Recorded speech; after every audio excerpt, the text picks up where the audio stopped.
Hotel भाग्यश्रीच्या मालकाला मारहाण प्रकरणी दोषींवर गुन्हा दाखल करा अन्यथा आत्मदहन करेल. हॉटेलचे मालक नागेश मडकेंनी इशारा दिला.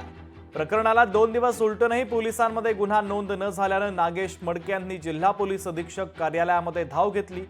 कालपासून पोलीस स्टेशनला पाठपुरावा करून देखील गुन्हा दाखल न करता केवळ अदखलपात्र गुन्हा दाखल करत असल्याचा आरोप हॉटेल मालकाने केला.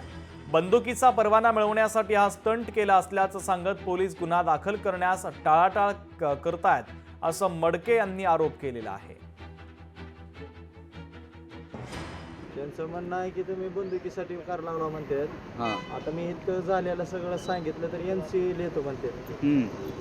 आता मला म्हणलं मी त्यांना की मला उचलून निघून बंदूक लावली, माझी एक तोळे चेन नेली. मी त्या दिवशी होशमध्ये नव्हतो. ज्या दिवशी आणलं त्या दिवशी बाईक दिल्यावर मला काहीच कळत नव्हतं. ते एअर पोलीस स्टेशनला जाऊन आता इथं SP मॅडम कशी आलेला दिली का वेळ SP मॅडम नाही, ते लंचला गेलं त्यांची वाट बघत बसणार. अच्छा, म्हणजे बंदुकीसाठी करता असं पोलिसाचं म्हणणं आहे. म्हणणं त्यांनी अशी तुम्ही न्यूज दिली म्हणले. मी तर कोणाला अशी न्यूज दिलेली नाही ना, मी काय बोललेलं नाही. लोकशाही मराठी ऐका, पहा, जागरूक रहा.